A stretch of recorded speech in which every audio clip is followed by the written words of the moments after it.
welcome to the history of Riverside, 90 years. This session is going to be about social justice, and Vince is going to sort of drive this topic. It's one of his areas of expertise, something he's really interested and good at studying.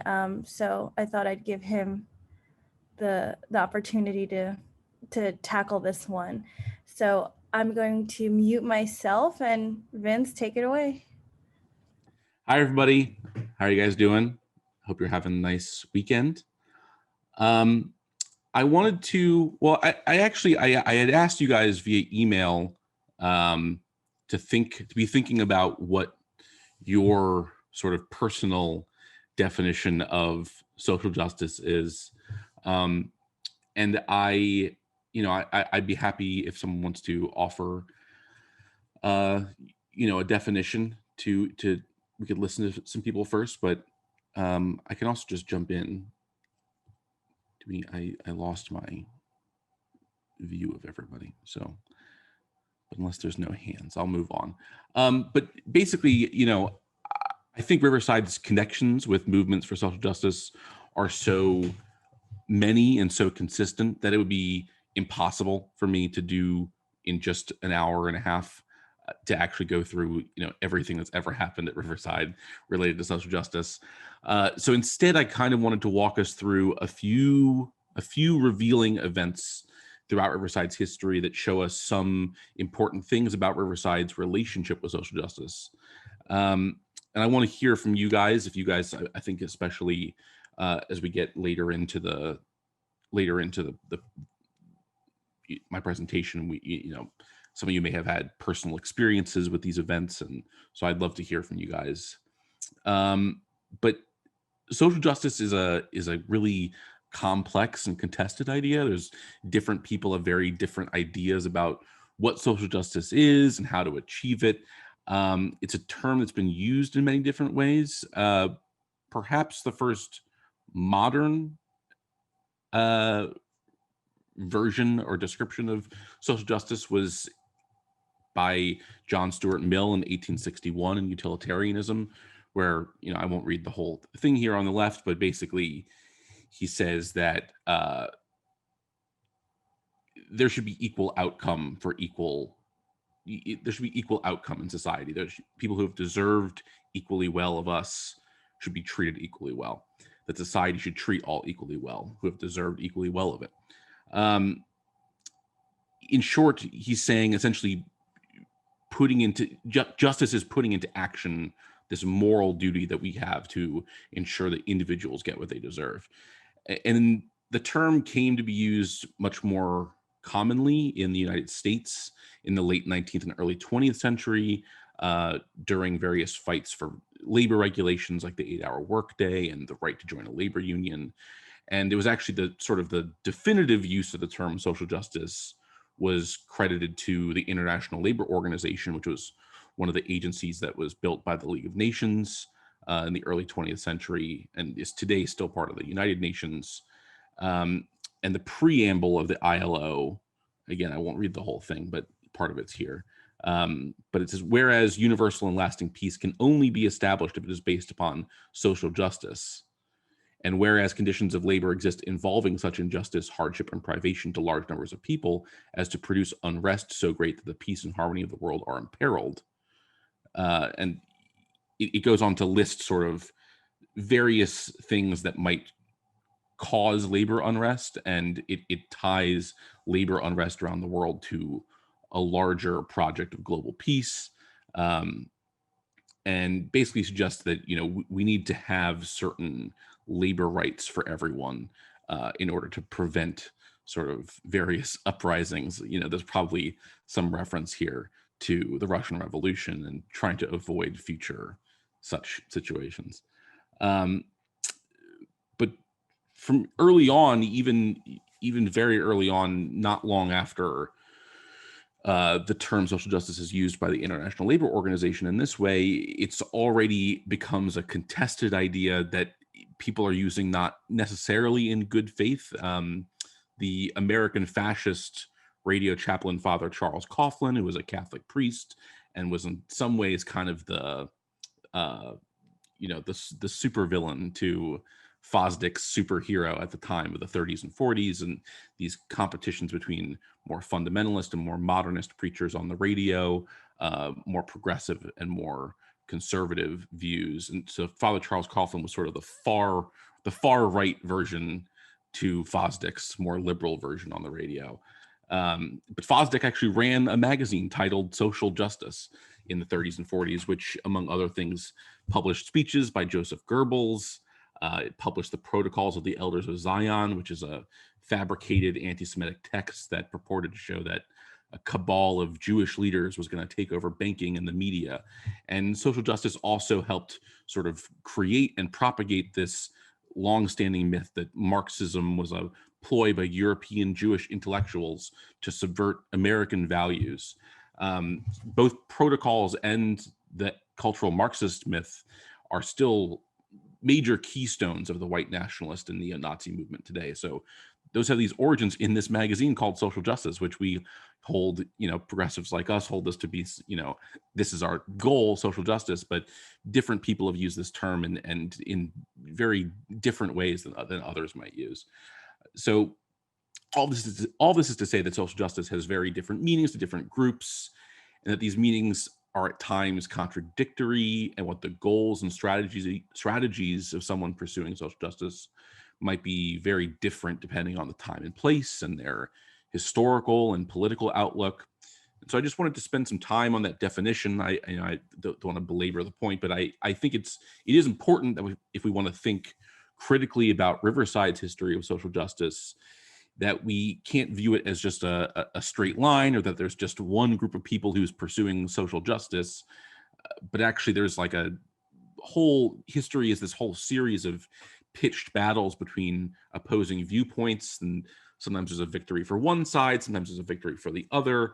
And so Riverside's history is an example of these contradictions at times. There's sort of a more liberal and a more progressive set of political values, which are kind of orbiting each other and contradicting each other at times. And while they might have similar end goals, they disagree often about sort of short-term strategy. For example, and I'll get into this more deeply later, but we consider Dr. Martin Luther King's Beyond Vietnam speech at Riverside, and today the church holds this as like a key moment in Riverside history. We're very proud of this moment, and it was a moment where Riverside was kind of, in many ways at its best. The pulpit became a national soapbox about an important living political activists addressing one of the most important ongoing failures in our country, the Vietnam War. And so in many ways, Riverside, in retrospect, has kind of claimed a partnership in that and has sort of taken on, the importance of the Beyond Vietnam is also our importance as well. In addition to being Martin Luther King's speech, it's also something that happened at Riverside, and we get to sort of clothe ourselves in the armor of being associated with this. But at the time, it was much more controversial. It was not sort of everyone at Riverside was super happy about this. It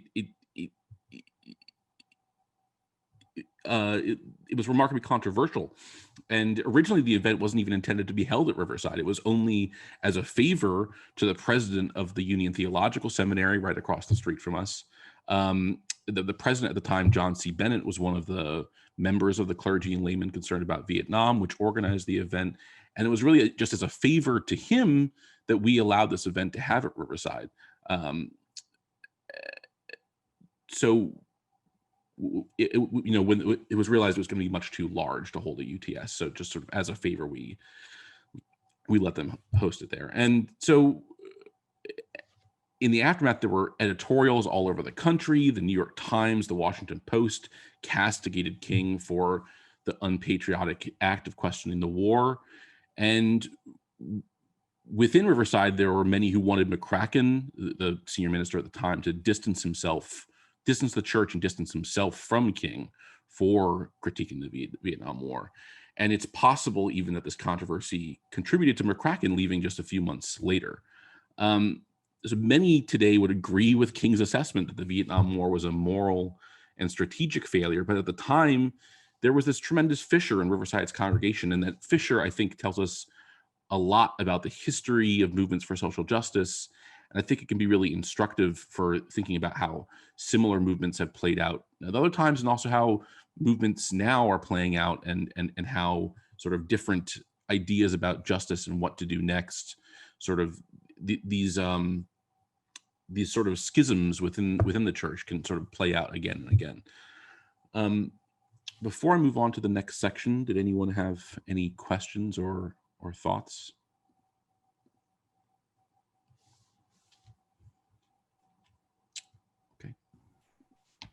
Okay. Please. Hi, yeah, I'm Emily Walker Burkita. So I'm going to be connected in a couple of sessions, but I'm a lifer. I'll reveal my age. I'm 63. I was born attending Riverside, and I grew up in Riverside. So what I remember as a child was not the fissure, actually.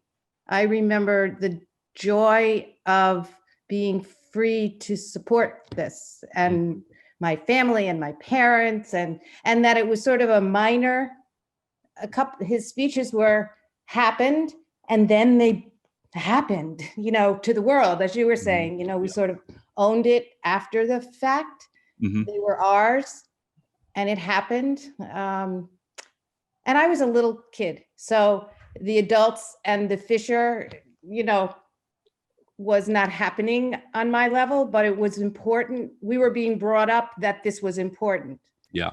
As the Riverside family, and then working through the challenges of that. So, yeah, thanks for sharing that. That's interesting. Yeah. Thank you. We're going to talk a little bit more about that period in Riverside in a little bit, but I wanted to sort of go from the beginning. But that was just sort of that's my favorite example, or one of my favorite examples, I think, of these things that have become part of the legend of Riverside, but are at the time were maybe much more controversial than we sort of, advertise or something like that. So, but I think, yeah, it was probably, I want to hear very much people's personal experiences of these things, because I'm just experiencing it through archival materials, and so people's personal experiences is much more insightful, I think. So I'll move on. I think one of the interesting places to start, I mean, from the very, very beginning of Riverside, it's useful to go back to the beginning. In our first class, we had discussed the founding of the church as a partnership between John D. Rockefeller Jr. and Reverend Harry Emerson Fosdick. And you may recall from that class, I remember noticing this, we sort of alluded to the fact that there was some difficulty Rockefeller had finding a leader for this great cathedral he wanted to build. And he had actually gone to other churches first. He had gone to St. John the Divine, hoping to help them complete their church, and they had refused. They refused him. They refused to let him even be on their board, let alone help them build the church. And it took Rockefeller several tries to convince Fosdick to work with him. It took a lot of convincing, several years, in fact. And so I wanted to kind of go into a little bit about why was that, and sort of what that says about Riverside today. And starting out with Fosdick's involvement with the social gospel, which was, a movement in preaching. And I'm not a theologian. If there's somebody here who knows more about it, please speak up. But essentially, it's applying sort of biblical stories to current social events, current political events. And so Fosdick was associated with this sort of newish movement at the time, and was also quite open about critiquing economic inequality, even very early on. In June of 1912, he wrote an article for The Outlook, which was a weekly magazine based in New York City, associated with Teddy Roosevelt's progressive movement. And Fosdick's article discussed the events of the Lawrence Textile Strike, which is also known as the Bread and Roses Strike. There's a famous song, Bread and Roses, which comes from that strike. And it was undertaken largely by immigrant women and led by the industrial workers of the world.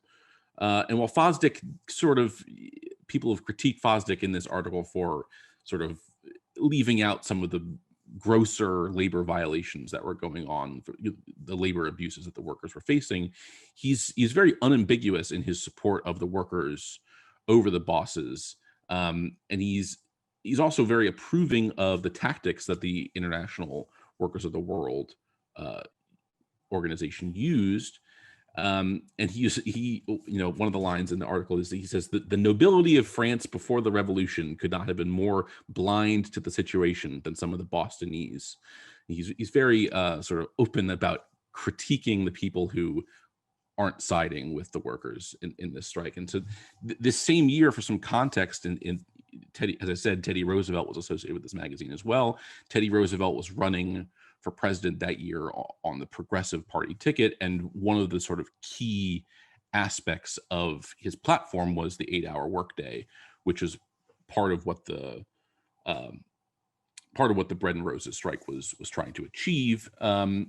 So the social gospel movement, of which Fosdick was a part, was heavily associated with the progressive movement, some even sort of calling it basically just the religious wing of the progressive movement at the time.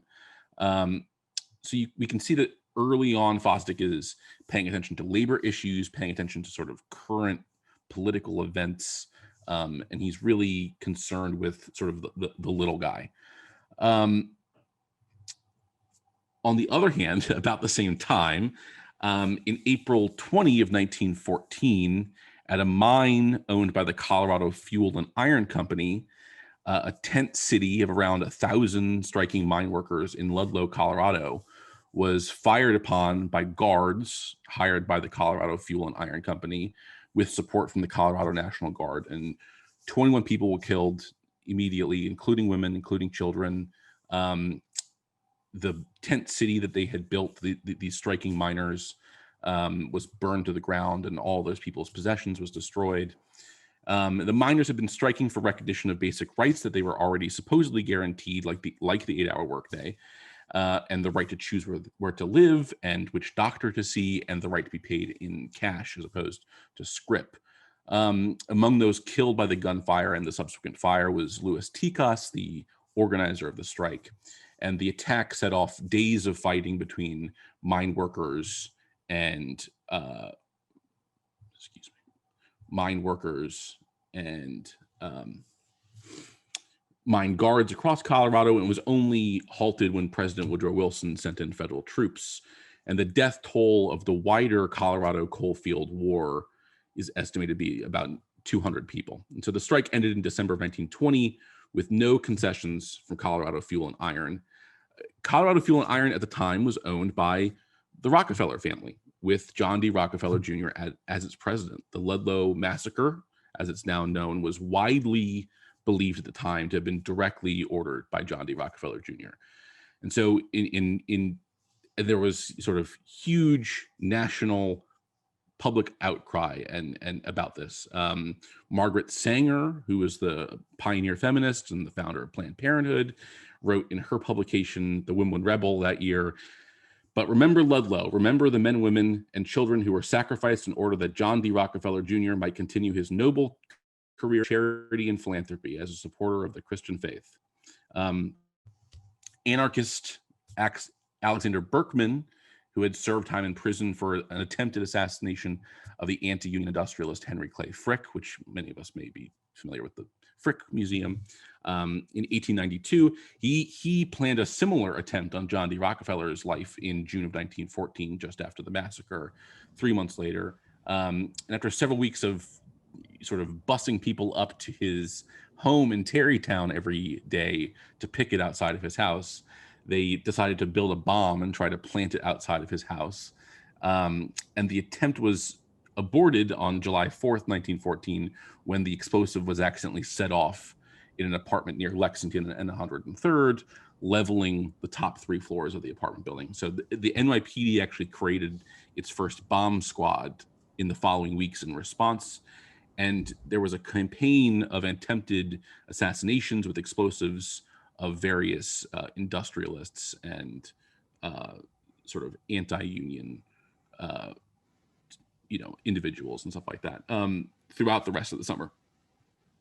So there was just this massive national outcry, huge sort of public resentment of industrialists, in particular John D. Rockefeller Jr., and a campaign of sort of attempted political assassinations, especially in New York, but throughout the country, all the rest of the year. And so this was just a massive public relations nightmare. And so it was actually that year that Rockefeller hired Ivy Lee. Ivy Lee was one of the first public relations experts. Sort of him and Edward Bernays are sort of credited with creating the public relations industry. Edward Bernays was actually, interestingly, I think Freud's nephew or grandnephew or something like that. And Edward Bernays Ivy Lee sort of created public relations as a job, and Edward Bernays sort of professionalized it and turned it into an academic field of study. But Ivy Lee was sort of Edward Bernays's mentor. And so Rockefeller hired Ivy Lee in the hopes that he could sort of figure out a way to soften the public image of the Rockefellers and sort of make up for, or in some way kind of, do something about this terrible association that was had with Rockefeller throughout the country. And his advice was to try to humanize the Rockefellers' image, in part by taking part in philanthropic endeavors, such as helping to fund the expansion of the Metropolitan Opera, doing various real estate development projects throughout New York, such as what would become Rockefeller Center or 30 Rock. And additionally, Harry Emerson Fosdick's brother, Raymond Fosdick, was also a close advisor of Rockefeller's starting in the late 1910s, and similarly sort of advised Rockefeller to avoid this public relations crisis by attempting to create this image of himself as a liberal industrial statesman. So try to change his image from being this sort of anti-labor industrialist, and instead sort of try to spin himself as being associated with this liberal and progressive movement, and as something more than just a boss or an executive of a mining company, but something like a statesman, something on the level of a president or a senator or something like that. Try to elevate his image to be sort of above it all, or above sort of the considerations of the day-to-day work in the industries that he was operating in. So by 1920, Raymond Fosdick would become a trustee of the Rockefeller Foundation, and in 1936, he'd become the chairman of the foundation. And so it was no accident that in 1922, it was Ivy Lee's advice that John D. Rockefeller Jr. personally helped fund the distribution of Raymond Fosdick's brother, Harry Emerson Fosdick's pamphlet, Shall the Fundamentalists Win? This was an effort by Rockefeller to kind of associate himself with this more progressive wing of Protestantism at the time. And it was also Lee who had first initiated and started organizing and helping to finance building a church for Dr. Fosdick. So jumping ahead a few years, it was, Fosdick lost his position at, was it First Presbyterian, Diana? He lost his position at First Presbyterian because of his association with this fundamentalist controversy, and was very quickly hired by Rockefeller to be one of the ministers at Park Avenue Baptist Church, which was sort of at the time Rockefeller's central church. And it was in the mid-1920s when Fosdick and Rockefeller had a meeting, which many of us may be familiar with. I'm sure many of you have read this scene or heard this story in some way or another, but this is from Fosdick's autobiography. He said, John D. Rockefeller Jr. invited me to lunch and broached the matter. Would I consider succeeding my friend Cornelius Wolfkin, whose retirement was imminent? Wolfkin would retire in 1926. And I said, I thanked him, and I said did not see how I could do that. Skipping ahead a little bit, Rockefeller asked again, and there was some sort of question of baptism. Fosdick didn't want to pastor a congregation that required immersion, and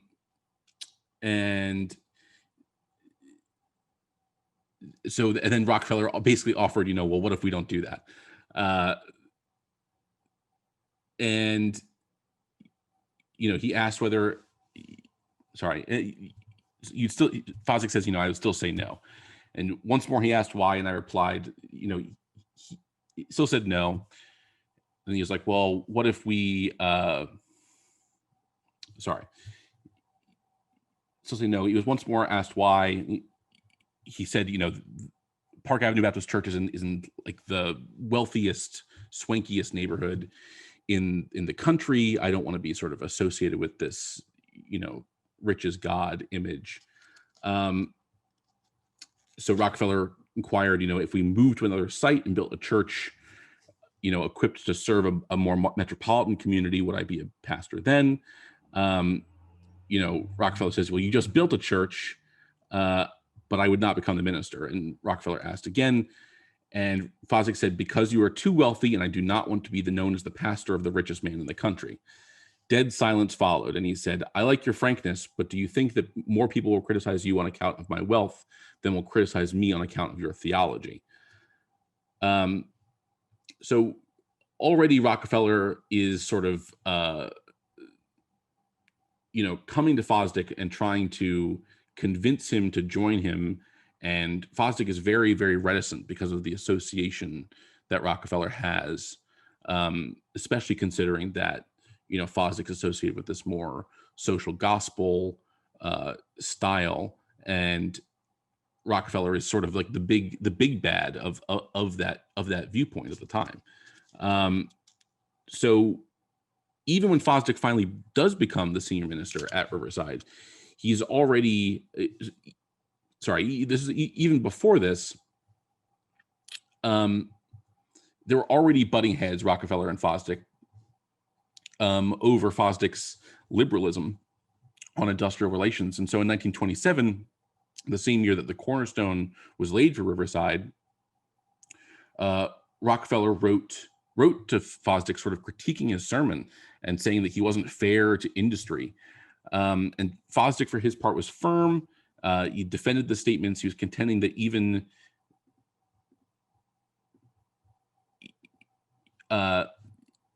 he positioned these issues to Rockefeller as the very problem on which you are so long and faithfully have labored.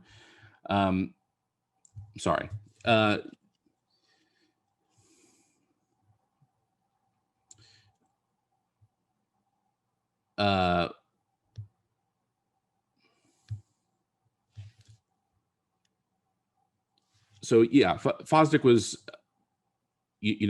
fighting with Rockefeller from very early on about industrial issues and Fosdick's liberalism on industrial issues. So jumping ahead to the 1930s, John D. Rockefeller Jr.'s reputation was such that even 16 years after the Ludlow Massacre in October of 1930, deep into the worst years of the Depression, Time magazine reported that Pinkertons, which are sort of the private security of the day and were often hired by industrialists to break strikes and to guard mines and factories, that Pinkertons had been hired by Rockefeller to guard the construction site of Riverside, because the fear was still, even for 16 years after the Ludlow Massacre, that sort of people would be trying to damage Rockefeller's construction sites because of his association with the massacre. So basically this sort of general feeling that Rockefeller was this sort of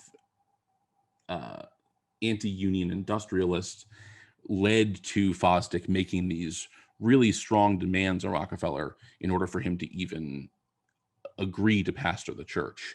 And that included moving to Morningside Heights, and that included the sort of interdenominational and international mission of Riverside. And you know, the move from Morningside, move from Midtown Manhattan to Morningside was sort of intended to distance Riverside from the sort of fancy mansions of Midtown at the time, and instead associated with this sort of more pluralistic and educational environment that was in Morningside Heights. Columbia University had just recently moved to the Morningside Heights area.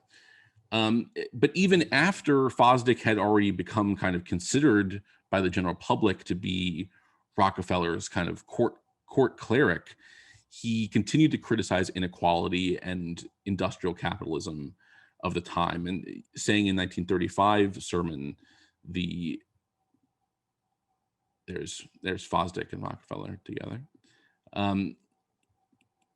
But saying in 1935 in his sermon, The Ethical Foundations of Prosperity, we had often talked about the moral regrettableness of our inequality of income, but now maldistribution has become one of the chief economic problems of mankind. For the crucial matter with us economically is that we need consumers. We need them tremendously. Under our capitalistic system, we have wrought one of the most amazing miracles in history, the creation of a productive system of supplying anything that mankind may need. But we need consumers who can buy what can be produced, and there are not enough of them. We have supposed it was only an economic question, but Jesus was right. Ethical questions precede, underlie, dominate economic questions. The ethical test of every economic process, therefore, is that it is primarily devoted not to making money for a few, but to enriching the life of all. This sort of rhetoric had led in 1930, a few years prior, for Fosdick's sermon, The Ghost of a Chance, to lead to the Congressman Hamilton Fish, who was the chairman of the Fish Committee, which was this committee tasked with sort of finding communists and anarchists. Hamilton Fish had, this Fish Committee had also gone after the ACLU and gone after other sort of progressive liberal organizations. And Hamilton Fish had called Fosdick one of the pink intellectuals and sobbing socialists. So, I hope I stumbled there in a little bit in the middle, but I'm hoping that what I was trying to draw out with this story about the founding of Riverside and the complications between Fosdick and Rockefeller, among other things, sort of, it's been said of philanthropy that the rich give nothing outright, but regard their gifts as a business matter, and making a bargain with the poor, saying, if I spend this much upon benevolent institutions, I thereby purchase the right not to be troubled any further. I think we can sort of see in the context of the history of what was going on with Rockefeller at the time, that he had this really serious public relations issue on his hand in the second half of the 1910s. And he was endeavoring to transform the reputation of his family by taking part in various philanthropic activities, such as supporting arts institutions like the Met Museum and the Met Opera, supporting the YMCA, supporting the National Council of Churches, and by helping to construct Riverside Church. And Fosdick, for his part, at first refused Rockefeller's offer to build him a church, and no doubt fearing the ill repute that might come with associating with such an infamous industrialist. But eventually Fosdick did accept Rockefeller's offer. And so Riverside then, I think, is kind of bound to contend with these contradictions from the beginning of philanthropy versus social justice, or of these sort of these two founders, Rockefeller and Fosdick, kind of representing two very different political orientations and economic viewpoints, and that sort of Fosdick is strongly associated with the social gospel, and remains a huge figure in what the social gospel would become later on in the century. But then this is maybe to some people's view kind of tainted by his association with Rockefeller, who sort of only stood to benefit from associating with someone who was seen as sort of softer on economic issues. And so that this kind of question remains of, did Fosdick sort of sacrifice some of his ideals in doing this, or was this was this decision sort of justified by what Riverside, sort of could later become? I think, I think these are open questions. I'm not trying to suggest any one viewpoint, but I think, I think these open questions sort of open up a lot about what happens later on in Riverside's history, and also sort of maybe questions today about sort of social justice issues at Riverside and social justice issues in our country in general, about how these sort of competing, these competing and contradictory forces kind of sometimes support each other and build upon each other, and what that means. Are there any questions about all of that? I went through that very quickly, but I just wanted to, I have a lot of material to go through, so I just wanted to, I was kind of rushing there. But is there any questions or thoughts?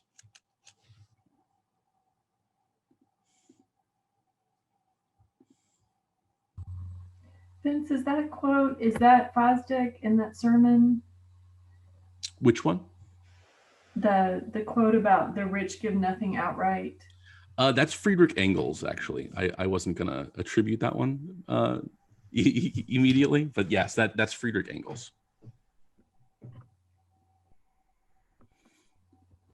Anything else? Thank you for the question, Lynn. I was reticent to put the name next to it. Anything else? Okay. So jumping ahead to the 1960s, I wanted to sort of talk about Riverside's relationship with the Black freedom struggle. We have sort of two major events associated with that at Riverside. Obviously, a huge amount has happened throughout our history related to, the Black freedom struggle, both in America and in South Africa and throughout the world. But sort of the two major events, if you had to choose two, it would be kind of beyond Vietnam, or Martin Luther King's visits in general, and then James Forman storming the chancel in 1969. Throughout the 1960s, Martin Luther King regularly delivered sermons from the pulpit at Riverside Church, starting in August of 1961 through to January of 1966. MLK's final appearance at Riverside was making the speech Beyond Vietnam, which called into question the moral and strategic advisability of continuing the Vietnam War. And controversially, there were several controversies, but one of the major controversies was tying the moral failure that was the war to the moral failure of the racism and poverty Black Americans faced at home. King was heavily influenced by Fosdick. I think, in fact, called Fosdick one of his favorite preachers. And in particular, Fosdick's version of the social gospel, as we talked about, sort of applying biblical stories to modern social issues. And we see that right from the beginning in King's first appearance at Riverside Pulpit in August of 1961, when he delivered Paul's letter to American Christians. This was a sort of a version of a sermon he delivered before, but the version at Riverside is quite different from the other sort of better known published versions of this sermon. But the sermon sort of imagines St. Paul writing a letter to modern America, and in particular addressing segregation, but social issues in general. And King is sort of speaking in Paul's voice, pretending to be the voice of Paul writing this letter to America. And so from the beginning, King critiqued the materialism of modern America. He said, you've allowed the material means by which you live to outdistance the spiritual ends for which you live. You have allowed your mentality to outrun your morality. You have allowed your civilization to outdistance your culture. And so you've ended up with guided missiles and misguided men. Somehow you must be sure, America, that you will keep your moral progress abreast of your scientific progress. King critiqued the misuse of capitalism, but he was also quick to note that you cannot solve the problem by turning to communism. Sort of bear in mind, this is 1961. The McCarthy era had only ended just 4 years prior, and the United States was sort of nearing the height of the Cold War. There were ongoing proxy wars in Vietnam and Algeria, in Central America, and in the Congo. So, you know, we can see here a real like a real unwillingness for King to sort of go too far in critiquing America, critiquing capitalism, or critiquing our involvement in Vietnam and these other wars. He also spoke against segregation, appealing in part to scripture. He said the broad universalism at the center of the gospel makes both the theory and practice of segregation morally unjustifiable, for segregation substitutes an I-it relationship for the I-thou relationship. The underlying philosophy of segregation is diametrically opposed to the underlying philosophy of Christianity, and all the dialectics of the logicians cannot make them lie down together. Segregation is a cancer in the body politic, which must be removed before your Christian and democratic health can be realized. King also makes reference to these accusations that he had received and would receive throughout the 50s and 60s during his civil rights campaigns, that he was an outside agitator. He said, as you struggle ahead, you may be called an impractical idealist. Often there will be those who call you a dangerous rabble-rouser or a dangerous agitator. Some will even call you a communist merely because you believe in the brotherhood of man. Yes, as you struggle, it may mean that you will be thrown in jail. If such is the case, you must go into the jails and transform them from dungeons of shame to havens of freedom and human dignity. As you stand up, it may even mean physical death for some. But if physical death is the price that some must pay to free their children from a permanent life of psychological death, then nothing could be more Christian. We have all of King's appearances at Riverside. We have recordings of all of his sermons. I sent that around in an email, and I can send that again at the end of the talk. But I'm not going to go into all of the sermons, but I just sort of wanted to contrast his first sermon with Beyond Vietnam and sort of show that transformation over those 6 years. And so by the time King arrived at Riverside in April of 1967 to deliver Beyond Vietnam, this is exactly a year before his death. He was a changed man. He had new ideas about both politics and Christianity. And you can really see that by comparing Beyond Vietnam with Paul's letter to American Christians. King's attention in previous months before April 1967, sort of through the summer of 66 and into early 67, he had sort of turned his attention towards the North, especially a campaign to end housing discrimination against African Americans in Chicago. And the campaign had been very difficult, not entirely successful, and had sort of increasingly created tension between both King and the Johnson administration, as well as between King and various donors that had previously been sort of major financial backers of the SCLC, King's organization. His popularity was waning, and there was especially a feeling, I think, you know, as I mentioned, the donors sort of pulling back from the SCLC. There was a feeling that King should stick to the South, that he should not sort of address what was going on in the North. He should not address the sort of de facto segregation that was going on in the North and in the ghettos, and then sort of the poverty in the ghettos of the northern cities like New York and Chicago.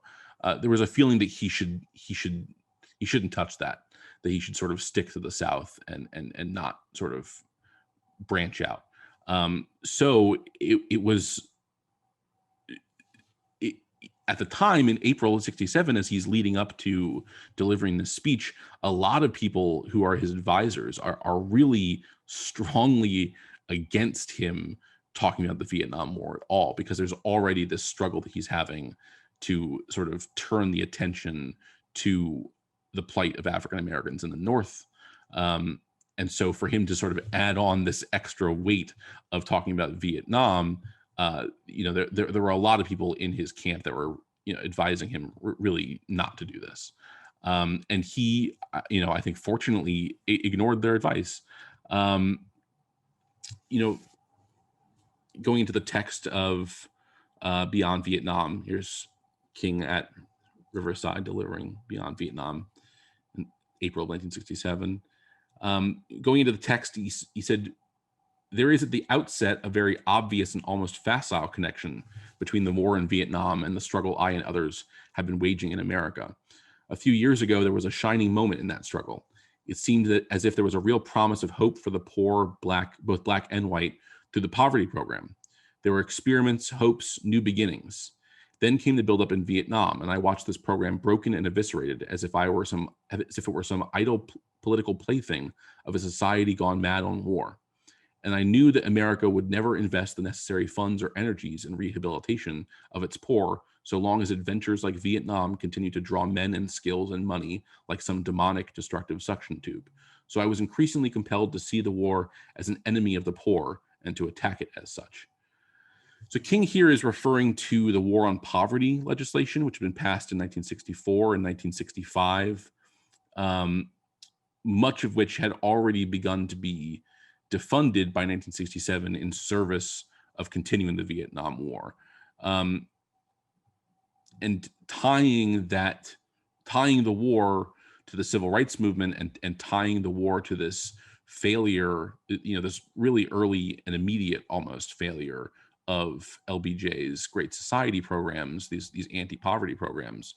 This was really one of the most controversial things that he said in Beyond Vietnam. And here's a kind of silly political cartoon from the time of Johnson telling this sort of waif that says U.S. urban needs written on her apron, and he's telling her there's enough money to support both of you.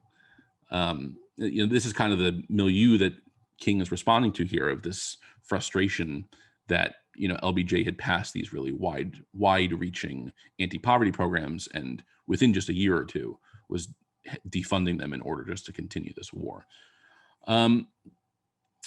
King mentions one reason for speaking out against Vietnam was coming from these discussions that he had with young people in the North who were protesting police violence, and who he'd been trying to urge to sort of to nonviolence, to remain their primary tactic.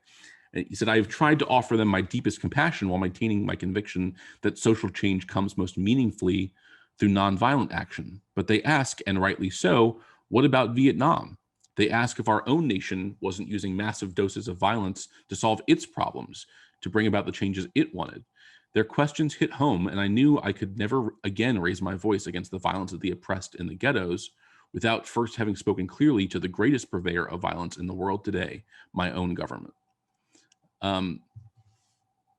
King, again, I had pointed this out in Paul's letter, his first sermon. He addresses American materialism, but this time in Beyond Vietnam, King, we see him much more willing to associate himself with sort of more revolutionary or anti-capitalist ideas than he was in his first sermon in 61.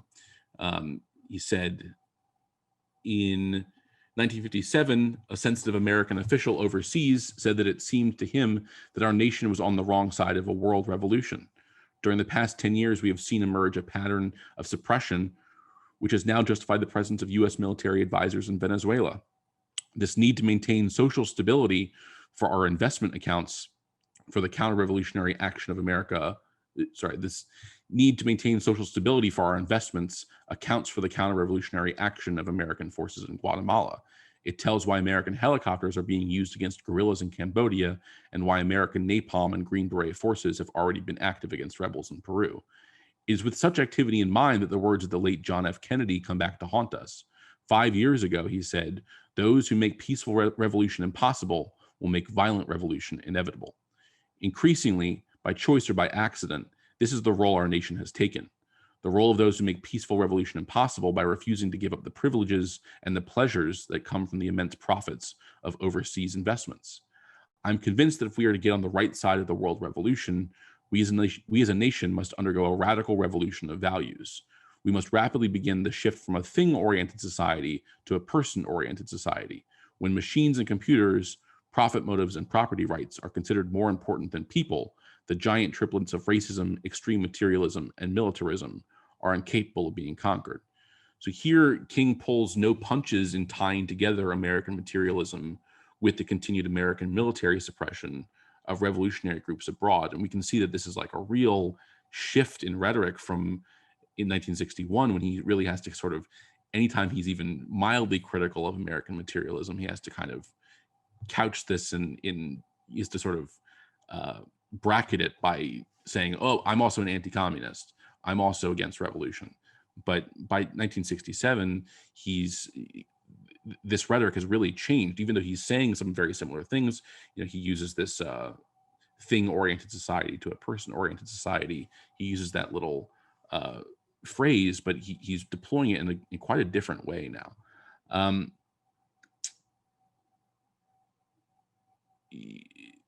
And he directly ties that thing-oriented society to America's foreign policy actions, suppressing movements in other countries which threaten American business interests. And so his anti-imperialism here was really, again, not only was this a big jump from what he was saying in 1961, this also, when we think about the people who were on the board of trustees at Riverside at the time, like David Rockefeller, this is like, you know, the Rockefellers and some other people, you know, this is like going directly after their own sort of foreign investments and stuff like that, and sort of their own ideas about American foreign policy.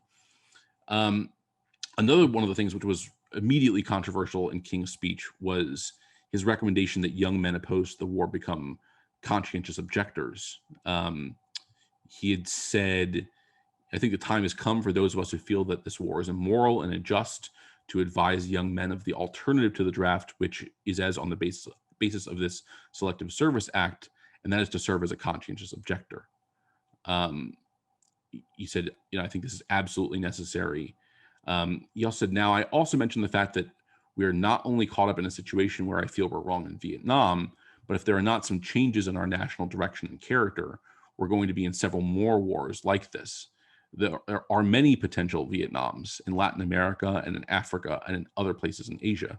And the young men of our generation and other generations will continually confront this problem of going into armed services that are really serving as the counter-revolutionary forces of the world. I think somewhere this has to stop, and this is why I've already advised many young men that I have talked with to serve as conscientious objectors. This call was both very controversial, but also very important. It was actually just a few weeks after his talk that a huge list of people associated with the clergy and laymen concerned about Vietnam organization had signed on. Various clergymen, as well as lots of academics and deans of various universities, had said that they were going to start sort of advising and supporting their students to become conscientious objectors. After the speech, both Riverside and others really distanced themselves from King's stance, which drew this relationship between the civil rights movement and ending the war. The NAACP voted unanimously that it was a serious tactical mistake to merge the movements for peace and the civil rights movement. The New York Times and the Washington Post both published editorials sort of excoriating King's statements. And the New York Times letter to the editor's section was, you know, heavily devoted to King's speech for weeks and weeks afterwards. It was a national controversy. And there was a lot of anger about King advising people to be conscientious objectors, and a lot of anger about him sort of, it was seen by some as trying to fuse the anti-war movement and the civil rights movement.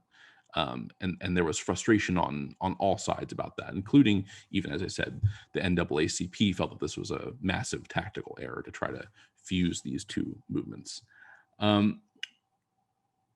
Moving on to a few years later, it's probably with King's words in mind from the Beyond Vietnam speech, but also knowing that it had been quite controversial at Riverside at the time in 1967, that in May of 1969, James Forman stormed the pulpit of the Riverside Church to demand that white churches and synagogues pay reparations. So on Sunday, May 4th, 1969, Black activist James Forman stormed the pulpit of the Riverside Church, demanding that white churches and synagogues pay $500 million in reparations. Forman was the former executive secretary of the Student Nonviolent Coordinating Committee. He was also one of the key leaders of the 1964 Freedom Summer, which was a project to bring people down to the South to register as many Black voters in Mississippi as possible. He had also been a leader in the 1965 Selma to Montgomery marches with Martin Luther King.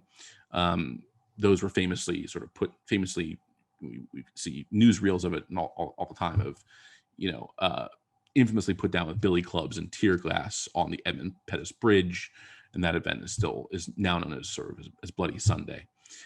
So on the morning of May 4th, as ministers processed down the nave to the hymn "When Morning Gilds the Skies," Forman climbed the steps of the chancel and began to read the Black Manifesto, which was a series of demands endorsed by the National Black Economic Development Conference. The Black Manifesto argued that white churches and synagogues of the United States must pay their part, direct and indirect, in the historical subjugation of Black people if they wish to maintain their moral authority. It cited their reliance on the patronage of wealthy whites enriched by slavery and the violent expropriation of resources from communities of color, both in the United States and internationally.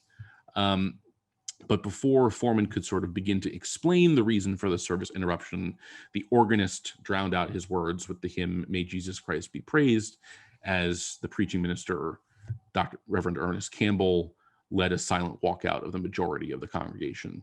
And so this event, again, just 2 years later, threw Riverside Church into the national spotlight, as well as the concept of reparations. This is sort of one of the first major sort of national discussions about reparations occurs because of this event. And Riverside Church and other faith groups, really struggled to respond. So as I mentioned, not only was Forman's call deliberately initiated at Riverside because of its past sort of public support for anti-segregationists like King, but still at the time, a whiter and a wealthier congregation than most, but also because of the church's strong association with the Rockefeller family. At a press conference the following Sunday, May 11th, Forman said, and I always laugh at this line, said, "Reverend Campbell is a pathetic part of the Rockefeller business interests, and we have our sympathies for him." I always thought that was a kind of a mean but funny line. We have our sympathies for him. So Forman underlines that they are not attacking Campbell per se, or even the congregation, but are trying to draw a connection between Riverside's founding and the Rockefellers, who he says built a financial empire in oil, which is still exploiting people of color around the world. Forman also mentions in this May 11th press conference that he's conscious of and intentionally playing upon known divisions at the time between the Board of Deacons and the Board of Trustees. He called the Board of Trustees a rich, white, racist businessmen who are manipulating the church for their financial interests and legitimacy. So again, he sort of goes back to what I was trying to illustrate about with Rockefeller's early association with the church. He's sort of saying that these people associate themselves with the church sort of as a means of laundering their image. They're, on the one hand, they're taking part in these sort of international labor abuses, and then on the other hand, they're kind of burnishing their image by being associated with this liberal and progressive church. So much as the internal and external response to King's Beyond Vietnam had been overwhelmingly negative in some quarters, it was also incredibly negative, probably even much more strongly, towards Forman's Black Manifesto. And I think in the Riverside Archive, we have a pretty incredible collection of various political cartoons about the Black Manifesto event, and they are some of the most racist political cartoons you've ever seen. So there was an incredibly negative national response to this event. In fact, Francis Stewart Harmon, who was a board member of Riverside Church, published an op-ed in the New York Times just a few weeks later, saying that the demands from irresponsible persons and ad hoc groups for reparations from churches and synagogues are couched these days in increasingly fantastic terms. Their unreality is matched by the response of those who seem to find emotional release in public self-flagellation. Campbell, for his part, the senior minister at the time, responded fairly positively to the concept of reparations as such, but he was very quick as well to distance himself from Foreman specifically. And he even says here, he says, on the one hand, surely it is beyond dispute by now that the white man in this country has not done right by the black man. Before a black child says his first word or takes his first step in our society, he is handicapped. That system dates back to slavery, which was instituted by our fathers, but it has been perpetuated and confirmed by us, their sons, to our political, material, and social advantage. But he goes on to say, reparations, yes. Revolution, no. So he's very quick, again, to sort of, confirm and agree with the concept of reparations, but he really wants to distance himself from Foreman and from any sort of revolutionary ideas or ideas that would, sort of permanently alter sort of the relations in America. So I wanted to underline in this section some of the other continuing debates and contradictions in Riverside's history of social justice. In King's words from his letter from Birmingham jail in 1963, he said, "I have almost reached the regrettable conclusion that the Negro's greatest stumbling block in his stride toward freedom is not the white citizen's counselor or the Ku Klux Klanner, but the white moderate, who is more devoted to order than to justice, who prefers a negative peace, which is the absence of tension, to a positive peace, which is the presence of justice, who constantly says, I agree with you in the goal you seek, but I cannot agree with your methods of direct action." King's letter at the time in 1963 was addressed to white ministers in the South, but I think it's easy to imagine this same statement could have been made about some of King's reception at Riverside, where some of the leading members of the congregation may have been, both on the one hand, benefited from being associated with King and his progressive ideas, but at the same time were really unwilling to support him when in his more direct action approach to desegregation. He was doing more than just letter writing. He was doing sort of these direct actions, sit-ins, marches, really confronting segregation and the de facto segregation in the North. These tensions between the portion of the congregation which was committed to the Black freedom struggle by any means necessary, and a minority, but a powerful minority in the congregation, which fits more into this white moderate mold that King talks about here. I think that's put front and center again during Foreman's invasion of the chancel. Riverside was confronted with this tension and sort of forced to navigate this schism. I think also, additionally, Foreman's invasion of the chancel in particular kind of again confronts Riverside with its association with Rockefeller and with this contradiction between the social gospel style of the founding senior minister Fosdick and the sort of public relations driven philanthropy which had sort of defined the Rockefeller relationship with Riverside. So I think we see again there's these tensions that were there from the beginning, and then also this is sort of an example of another sort of set of controversies, which again I think sort of underline what was going on in America at the time and what was going on in Riverside at the time, and offer some insight into sort of what happens with social movements today as well.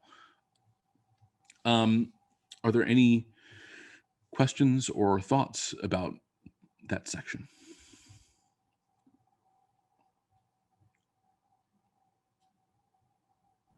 Also, if anybody was there, Yeah, please.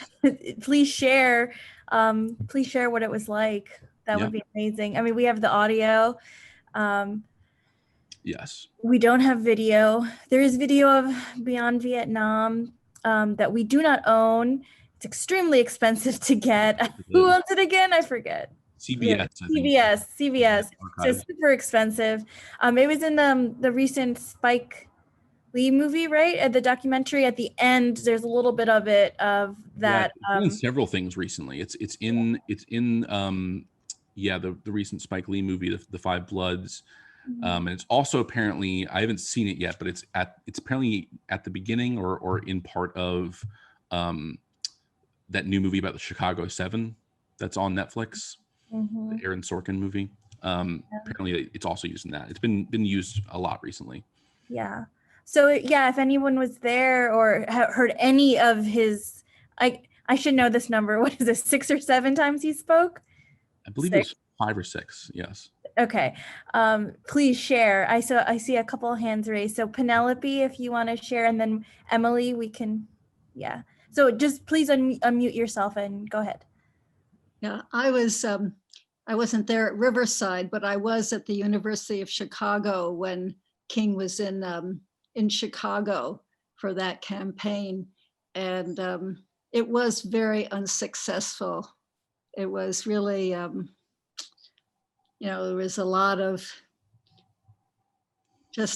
trouble, a lot of disturbance. He never got a foothold there and actually cut it short because it was so unsuccessful. It was sad. Yeah. It was sad to me, but that's how it was. Yeah. I think you needed a different strategy in the North from the South. You couldn't take the same strategy. And what year was that, Penelope? I believe it was 66. 66. Okay. Yeah. Yeah. It wasn't until I think it was very soon after he was assassinated that the Fair Housing Act did pass. But at the time in 1966, the campaign was more or less unsuccessful, unfortunately. I mean, bricks were thrown and at them and so on. Yes. And the other thing I want to say is from reading Fosdick, yes, there is the PR dimension of Rockefeller, but I think there was also the genuine part of Rockefeller's participation in Riverside. We're complex human beings, Mm-hmm. And he could be this industrialist and doing this and that versus labor and still having following Fosdick and If so you remember in the first I think it was both. Yeah, we talked about that a little bit in the first class. If you remember Rockefeller's sort of religious upbringing and that sort of idea. So and then in the sermons class, which was that just last week, we did talk about that a little bit too. Dr. Ryan Harper sort of mentioned the not conflicting, but the multidimensional character of Rockefeller and his motives for building the church. So absolutely, yes. Thank you for that. Yeah, absolutely. Emily, did you want to? Sure, I'll just chime in. As background, my family joined Riverside. My father had been at Columbia as a student in the late 40s and 50s and fell in love with Riverside and Fosdick and what his message was and what was happening at Riverside. He also fell in love with the music. He was a musician, classical and jazz, and loved the music. Actually, there's a scholarship in his name at Riverside. Oh, wow. When he died. Can you email that to me? Excuse me? Can you email that to me? I've got to find it because I will. I'll look for it as well. Okay, yeah. His name was George Walker, and he's in a bunch of archives, but cool. He's in the columbarium also. He's there. So I was part of, a liberal white family, progressive, coming to Riverside for a reason, because of Fosdick, because of what we were all about. Yeah. And believed in this so deeply. unlike my friends from Tarrytown and Elmsford, where I live and am sitting right now, unlike many of our family, all of that. And my sister and I and my mother and father we're lifers here. So moving through, here, and as a child, so again, I actually wrong, I'm 64, I'm not 63. But, so those were years I was a child, and I was in Sunday school for a lot of the sermons, and I would hear about King's sermons, and I would talk to my parents about it. And that's why we were there. And that's why, we were finding this niche in our world to grow within this and to work with social justice. And again, as I said, I was a child. My parents were very progressive and were part of a lot of the organizations that were progressive. And my mother she was on the search committee for Coffin. I mean, like all of this stuff. But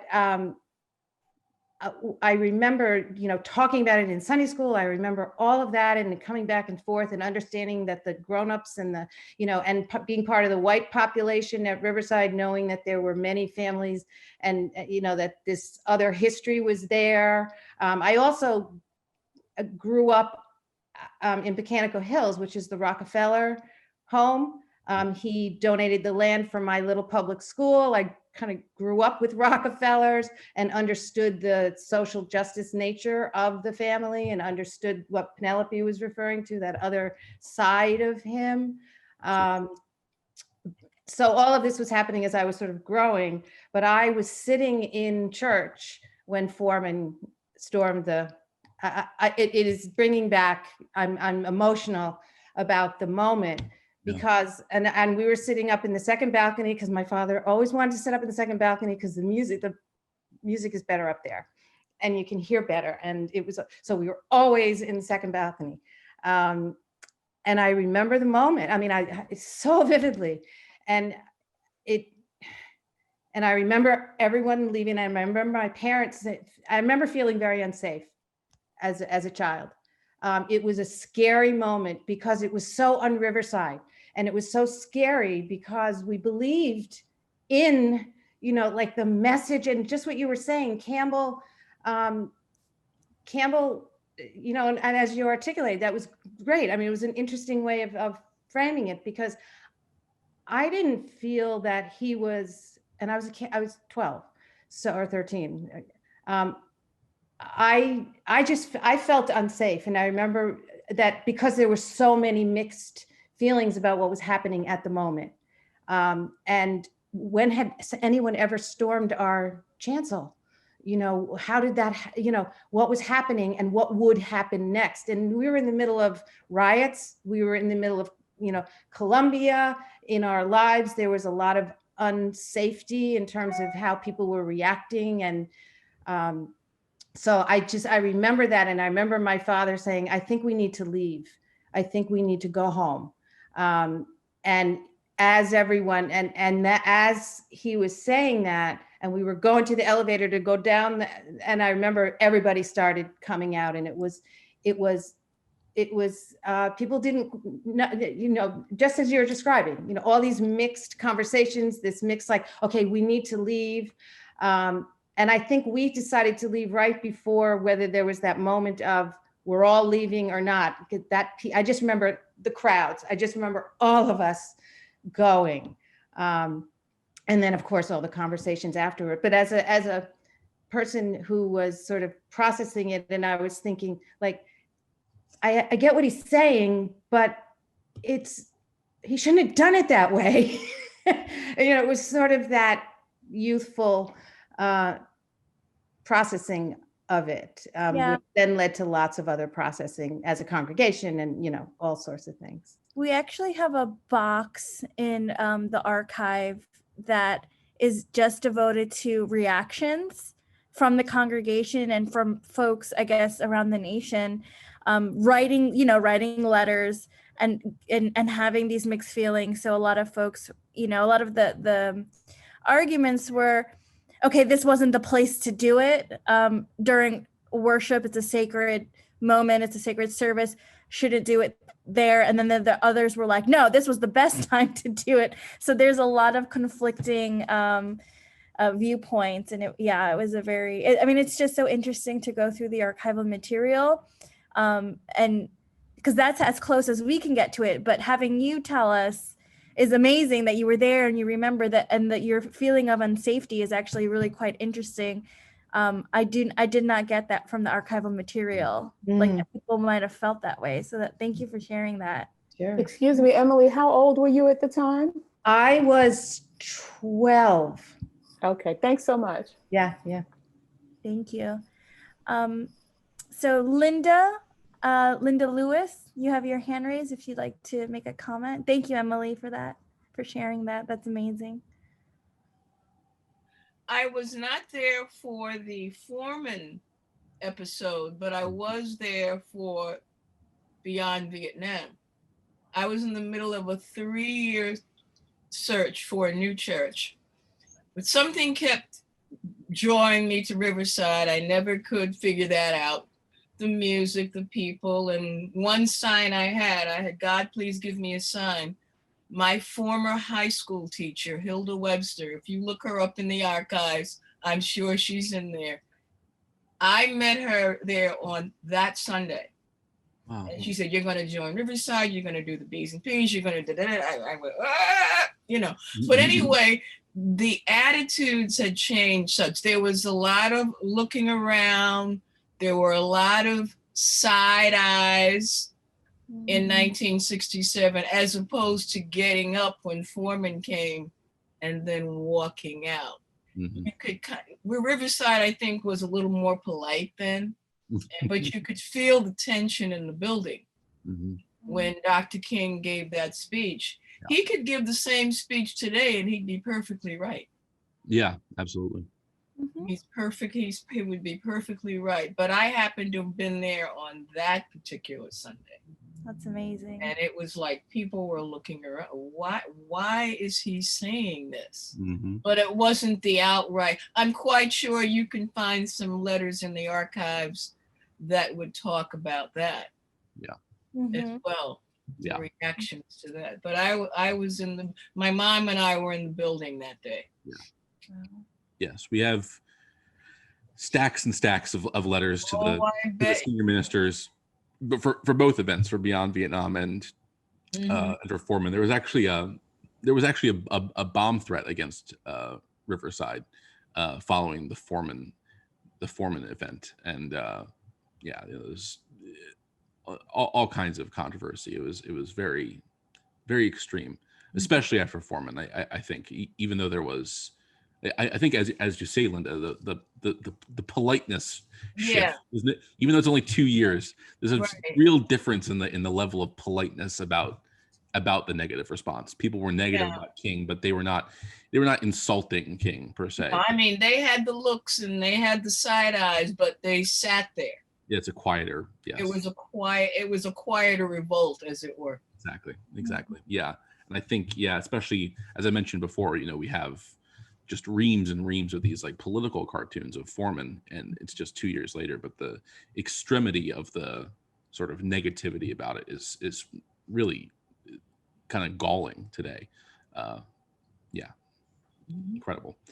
Is there anything else before I move on to? I have a very short last section, but I'm very happy just to keep talking. We have a chat from Doug Miller. I served on MSJ as commissioner, and we highlighted this time of history at Riverside and Worship 2 years ago. Great. Yep. Wonderful. Yep. And last year, I think, right, Vince? We did the 50th anniversary of Foreman, and we did a little exhibit, and it was 5 years ago, but yes, I think it was just last year. Yeah. So it's interesting, and I think to Vince, it's a very long year. To Vince's point that and to Doug's point, like, we're highlighting this time at Riverside now because we have the benefit of hindsight, but at the time, as both Emily and Linda have illustrated, like, it wasn't so clear cut. It wasn't like, oh no, this is great things are happening for social justice. It wasn't as, as one-sided as when we look at these events today. We're like, wow, that was great. That was so progressive. That was awesome. And we're claiming it as our own. We're celebrating it and we're highlighting it. But it was, within the context of the time, it was not the same. All right, thank you. So I think Vince, you just have a small really section to wrap this up. Yeah, I'll try to run through it pretty quickly. But for the last section, I just wanted to, again, this sort of, I thought this era of Riverside's history kind of tied together a lot of the strands from the previous two sections, and that was sort of during Coffin's time at Riverside and the disarmament program.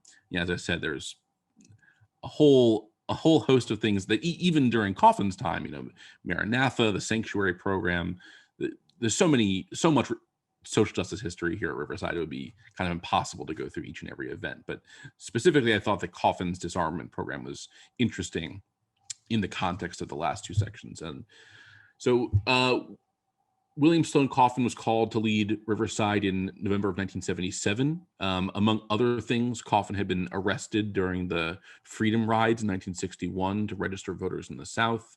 And then during the later 60s, he joined the ministry and he became a member of the Clergy and Laymen Concerned About Vietnam. It's the same organization which put together the event where Beyond Vietnam was delivered. Clergy and Laymen Concerned About Vietnam was being actively surveilled by the FBI from the outset, which I is kind of interesting. I think there's supposed to be a rule about surveilling religious organizations, but maybe they got around that somehow.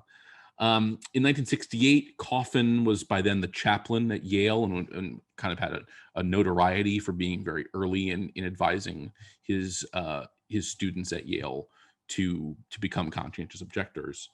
And in 68, along with the anti-war activist and the famous baby doctor Benjamin Spock, they were both brought up on conspiracy to counsel, aid, and abet draftable men to avoid military services. In 1967, the year before, LBJ had ordered his Attorney General Ramsey Clark to have all draft resistors prosecuted or inducted into the Army. And the case against Spock and Coffin, and there were three other men, they were the Boston Five is what they became to be known. This was sort of the opening salvo in Johnson's war against the anti-war movement. And Ramsey Clark was kind of trying to avoid the bad press that would probably have come from just indicting thousands of young people. So instead they decided, let's go after these five prominent anti-war activists and try to sort of bring them up on charges for resisting the war. And so this was the beginning of a campaign of escalation and intensification of the government's attempts to quash anti-war dissent. And it would lead, for example, to the trial of the Chicago Seven. There was just, as I mentioned earlier, there's just a movie made about that. And then, you could arguably sort of, this anti-war, this is beginning of this escalation of this anti-war campaign by the Johnson administration. And Spock and Coffin were both convicted and sentenced to 2 years in prison, but the conviction was thrown out on appeal the following year. So just all that's kind of background as to who Coffin was and his associations. He was an activist and a very early sort of strong supporter of the Civil Rights Campaign and the anti-war movement. And so he joins Riverside in November of 1977, and in May of 1978, following a unanimous vote by the deacons, Riverside began a national campaign to reverse the arms race. This was primarily meant to celebrate the 100th anniversary of Harry Emerson Fosdick. It was specifically a reference to the hymn by Fosdick, God of Grace and God of Glory. One of the lines is, "Cure thy children's warring madness," which I think actually I realized as I was reading it earlier, King kind of refers to that line in Beyond Vietnam a little bit. He says something about war and madness, but specifically, again, Coffin is kind of calling to mind Fosdick's social gospel style, and he's taking this line from Fosdick's hymn, "Cure thy children's warring madness," and you know, let's build a campaign around this idea. So in 1978 was also the same year that the United Nations was hosting its first general session on disarmament. So it was felt by the deacons and by Coffin that this was like a fitting way to celebrate that year.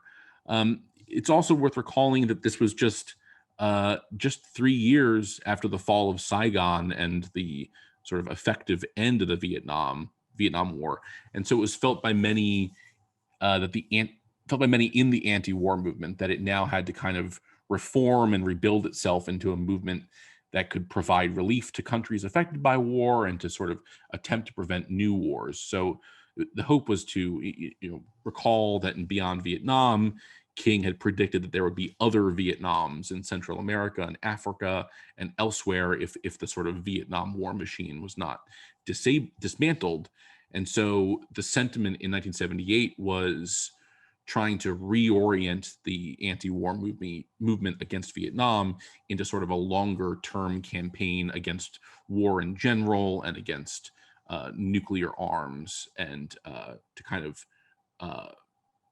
call out the worst excesses of the Cold War buildup.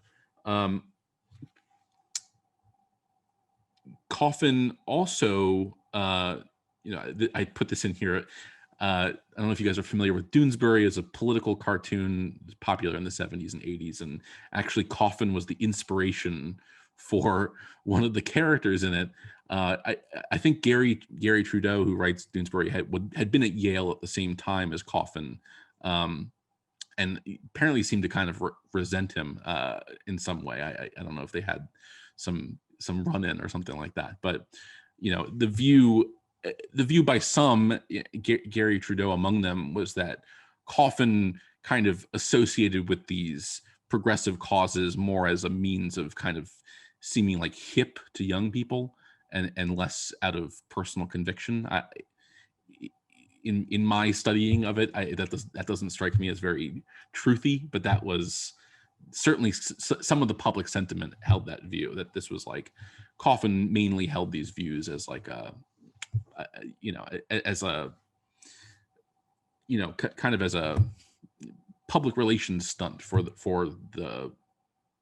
his church, and less so out of any deeply held personal conviction. I don't think that's the case, but it's interesting that this was seemingly a widely held view. But Coffin had also tied the disarmament campaign, to more pressing local issues for Riverside's congregation and community, saying, those of us who lived in New York City in the 1980s witnessed the gradual decay of literally everything not connected with profit making.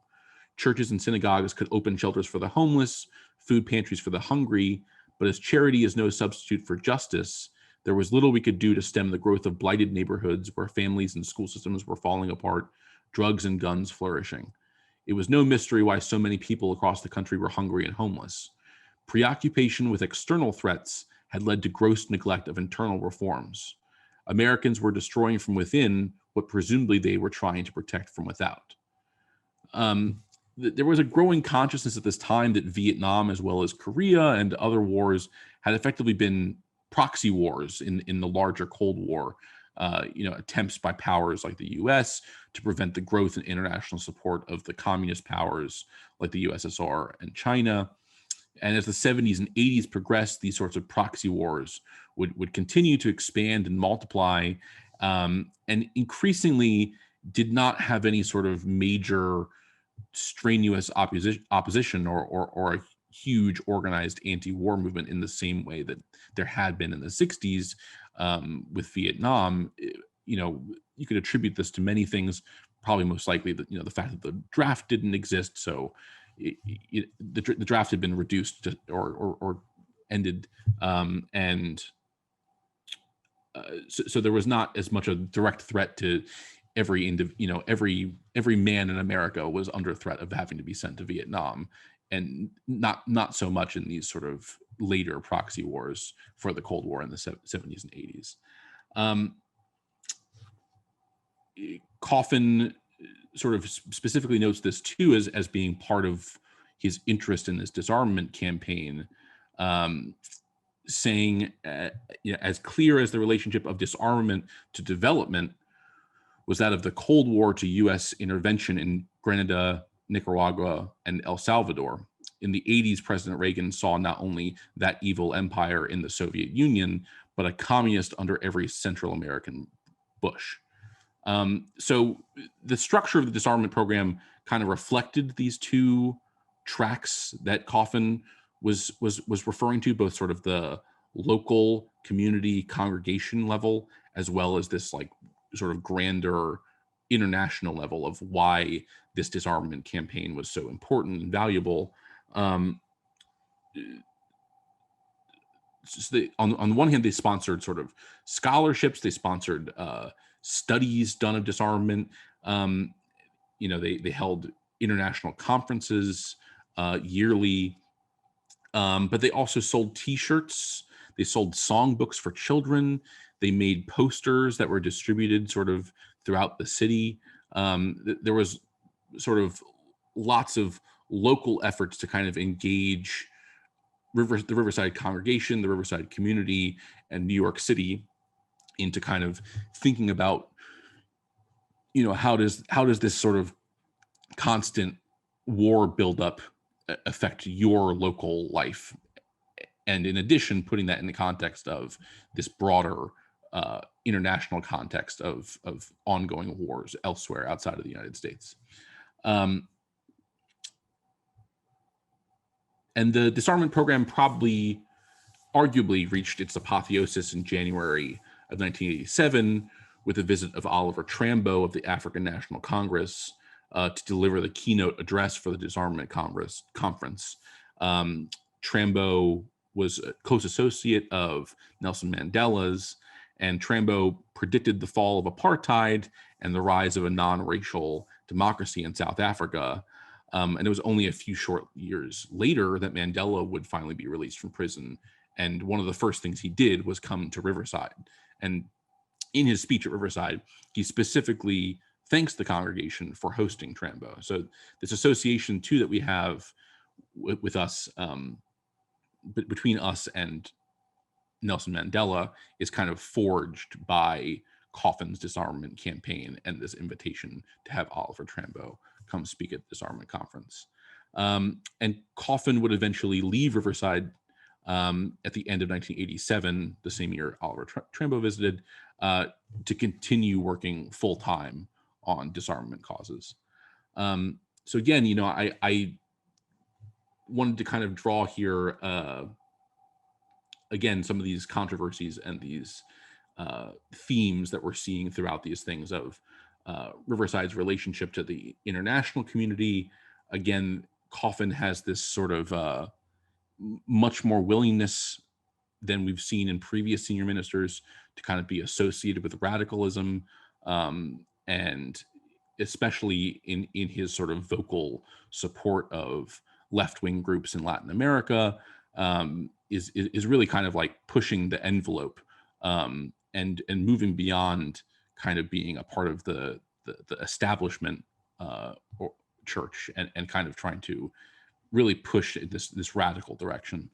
And he's also sort of taking both Fosdick's social gospel style and also incorporating a lot of these important critiques that King and Foreman had made of America's foreign policy situation, and in this view that Foreman and King had spoken of in different ways of sort of the association of these sort of wealthy white businessmen who associated themselves with the church, and what their investments abroad were doing, and what their investments abroad, what how American foreign policy was driven by protecting those investments.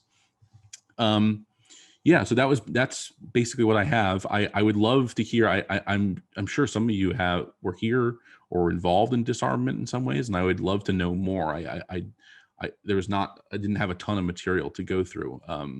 So I'd love to hear more if anyone has any experience or thoughts about Coffin's disarmament program.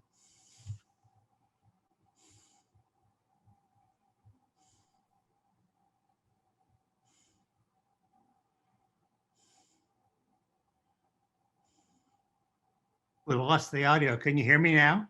Yeah. Okay. I was at Riverside during the disarmament program. And one thing I just want to make sure that is understood by the people on the call is that like many other things at Riverside, it was very controversial. And not everybody supported that disarmament program, especially the beloved men's class, okay? They thought that was just very inappropriate for Riverside, and especially because it was read by a Jewish woman, Cora Weiss. Cora Weiss, yes. That was a big problem, okay, for many of the, especially for many of the men at Riverside. It was not only that she was Jewish, it was run by a woman, okay? So you could just imagine what these old codgers thought of that. Thank you. Yeah. That's such a great, I had no idea. I knew that Cora Weiss was sort of running it, but I had no idea that that was a controversial choice. So that's very interesting. Yeah, it's fascinating. Excuse me, I have one thing to add, but I want to wait to the very end because I do not want to hijack Vince's presentation. And once I say it, that is all anyone is going to think of. So you let me know when you want me to say it, Vince. Well, if anyone has any other questions, we can go to them first. But We do I'm basically done. So I just want to sort of hear from other people what they thought. If they have any, if there were any other associations that they had, if anything I was talking about reminded them of other situations, I'd love to hear about that too. Because obviously I was only focusing in on these sort of 3 eras of Riverside's history, and there's so much more. There's much too much to cover in just an hour and a half. We did have a question in the chat from Penelope. This goes back to the King photo. Can you tell us who the men are in the picture behind King? So when he's delivering sure. Beyond Vietnam, and yeah. I can go back to that real quick.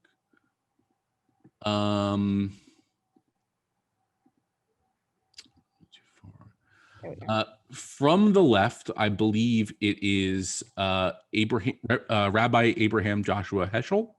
Yes. And then next to him with the sunglasses is Dr. Henry Steele Commager, who was the head of the history department at UMass Amherst at the time. Maybe just, I always confuse Amherst and UMass Amherst.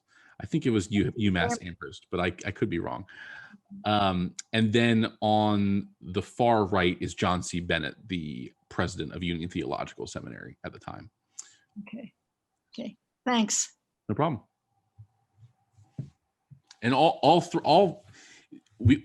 something interesting was that, and I'll go a little more into this next week when we talk about WRVR's history, but we actually recently discovered or recovered the original recording of the Beyond Vietnam speech. And not only was it a much better quality than the version that's most widely known, it also includes the speeches afterwards, which usually are not heard when you listen to the widely played recording of Beyond Vietnam. It's just King's speech, but there was actually a whole program afterwards, as well as an interview with King. So there's even one of the sections that I read aloud is actually his response to a question during the Q&A period. And that whole part is usually lost or cut in most versions that you'd hear of Beyond Vietnam. So it has been very interesting sort of reading Heschel and Commager and Bennett's responses to King's speech and the things that they say as well. One of the things that was, sorry, go ahead. No, finish your comment. I was just going to say one of the things that was interesting too, and I left it out, but there was also a lot of controversy. King had compared the way that in Vietnam, there was a program of like pulling people out of the villages and putting them into camps. And he had compared that to concentration camps.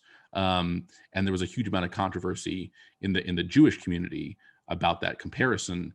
But interestingly, at the time, that night, someone had asked about that exact thing, and Abraham Joshua Heschel was sort of immediately sort of, you know, denied the comparison and sort of said, you know, that's not what MLK is saying. So just interesting. That was another sort of controversy, but again, we kind of miss that little color there of Heschel's response that evening in the version of Beyond Vietnam that we usually see and hear, which only includes King's words.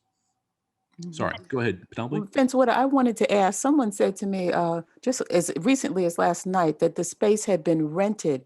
And I understood you to say that it was a favor because more people than could fit at Union Theological were expected. Do you know if money changed hands, if the space was donated or rented? That's a really good question, and I've wondered that myself. I don't have, I don't know that for sure. My hunch would be that there was not actually money changed hands because I don't believe there was any fee to attend the event, and I think that it was just it was a favor to John C. Bennett because there was, you know, there's obviously still, but there was very strong connections between Riverside and Union Theological Seminary. Many of the senior ministers have gone to Union Theological or taught at Union Theological, so there's a strong historical connection. And so my hunch is that it was just a favor to Bennett, but I really don't know. Well, that's interesting too, because the other thing that person said was that it was attended not so much by Riverside members, but by people connected to the organization that was behind it. So I don't know if there's anybody in the class who would know, who was there, who would know whether or not Riverside members, you know, largely attended it or not.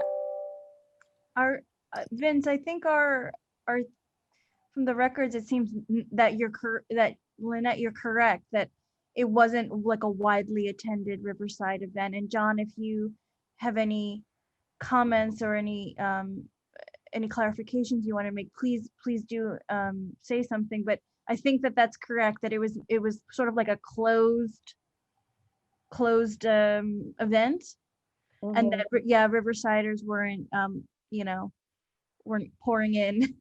Yeah, that's what I was told. I was a college student in Minnesota at the time. I have no idea. Linda? Yeah, Linda Lewis said that she was there. So Linda, do you have is she on the call? Maybe she dropped off. Yeah, Linda, I think Linda dropped off. Yeah, I'm unmuted. Yeah, I'm unmuted. It was just, like I said before, it was a different type of reaction. I don't know if there were any other Riversiders there. I was just looking at how people looked at each other when he spoke. Yeah. That, we can't say anything, but what is he doing? And I don't remember how we heard about it, because we're going back to 1967. No. You're talking about Martin Luther King's speaking there, Linda? Yeah. Okay. Yeah, my hunch based on the photographs that we have of it is it's definitely it's a younger crowd. It's a very it's a very mixed race crowd, and there's a lot of media there as well. So my hunch is that it was much more heavily, Columbia students and people involved in the civil rights and anti-war movements were the majority there. But I don't think we have. I think we know that like 3,000 people were there, but I don't think we have anything like a guest list or anything like that. Yeah, and then Ruth J. Watson in the chat has said it was organized by Clergy and Lady United. Yeah. Clergy and laymen concerned about Vietnam. Yeah. Yeah. It was their event. Laity, international organization against the war. Yep. Thank you. Yeah, I may have heard about it through Hilda Webster at that point, who was in all the press. Yeah, who was very active. the magazine, The Christian Century, probably has its complete a record on it. But it's good to know that you have the original recording. And I think next week we'll play. I mean, it's kind of like our dog and pony show that we do when we let folks know that, you know, we've got sort of rediscovered this recording. We play what was the well-known recording, and we contrast it immediately with our recording, and you can hear the difference, and it's so striking. So we'll do that next week when we go through the WRVR, because that was part of course, one of the recordings of that collection. So yeah, we're very fortunate that we have this amazing, crisp, clear audio that the world really hadn't heard before. Again, we'll do the comparison. It's really cool. Penelope, would you like to make a comment, or you have your hand raised, ask a question? Yeah, that's great. We're going to hear the original recording. I'm interested also in hearing Heschel and the other speakers. Was that included as in the email that Vince, you sent us? Yes. That web page has all of King's appearances, and it includes the entire program of Beyond Vietnam. So it includes the speech, which is the first hour or so, and then it includes the responses for the second hour. And Heschel and Commager's speeches are incredible on their own. Bennett is not a great public speaker, but Heschel and Commager's speeches on their own are they kind of pale in comparison to the beauty of Beyond Vietnam, but they on their own they would have been sort of incredible and fascinating speeches on their own. They're very worth listening to. That's great. I want to listen to them. Yeah, thanks. Highly recommend. I'm not sure if any of you remember, right before the COVID pandemic, we were going to do an event. Do you remember this? It seems so long ago, but we were going to do an event commemorating this, where we were going to play the audio, not only of MLK, but of Heschel and, you know, the others, and do something really cool. We had the promotions out, we had the posters out, and then the pandemic hit, so we had to cancel it. So I don't know if you folks remember what I'm referring to. I think it was in Life with the Community. We had been promoting it, and we had really cool speakers that were going to come, including Cornel West. He was already on board, and then Heschel's daughter, who is also a professor, she was going to come and speak as well. So we're hoping that when the world goes back to some sense of normalcy and we can open the building and have a large gathering, that we can do that event. We were so close, and we had everything lined up, but then of course things happen. So just be on the lookout in the next year or so. Hopefully we'll be able to do that event, and play the audio, have these wonderful speakers come and react to it. So it's unfortunate. We're holding it for April, and then of course March hit and we had to cancel. If there's isn't any other comments or questions, I think we can go to John and have you blow our minds with with what you were going to share. Okay, I have to take my glasses off and use my notes because I want to be very careful. First of all, this information is nothing that I have ever heard at the Riverside Church. Okay. However, I can report only what I have heard on PBS through various documentaries that describe the civil rights movement. And they are attributed to Reverend Andrew Young, who was a close associate of Dr. King during the last 4 years of his work in the civil rights crusades. Yeah. and was later a UN ambassador to the United Nations under Jimmy Carter. And I was then at Riverside as an usher. And during those days that he was in New York, Andrew Young was often in attendance at Riverside Really? to hear Dr. Coffin. Not on the program, he was a parishioner, okay? But recently on PBS, in 2 instances, there was just a piece of, like a piece of information that Andrew Young dropped in an interview about the Civil Rights Crusades and Dr. King's work. And that was at the time Dr. King was assassinated, okay, which was in April of 1968. Yeah. He was undergoing final negotiations to have a pastorate at the Riverside Church. Yes, I've heard that as well. Okay, so I wanted to make sure the archives people knew about that, okay? They may have more information about that. I never heard of the Riverside. I've heard it twice on PBS. Yeah. And I think that since Andrew Young is currently alive at 88 years of age, yeah, I think someone should contact him directly to find out what else he knows about this. Yeah. Okay. I'm sorry. His family. So sorry, go ahead. My suspicion is this was, Dr. McCracken retired in the spring of 67. Yeah. Yes. And the assassination was in April of 68, okay? And Dr. Campbell arrived in November of 68. So this was in that interim period. My suspicion is that there might, and the second instance, when Andrew Young mentioned that, he said it was a 1-year arrangement. He didn't say that on the first instance I heard it. He said on the second, it was a 1-year arrangement. So I assume it was not the senior minister's position, which would have been open at that time, because that would have been really just mind-blowing, especially for the trustees, which we had in those days. Absolutely mind-blowing to the trustees, okay? Yeah. It might have been something the deacons had been arranging for a social justice ministry, but I just wanted to make sure that that was heard on the call and ask the people in the archives if you think it's appropriate to do some research on that, because the man who spoke it is still alive. Yeah.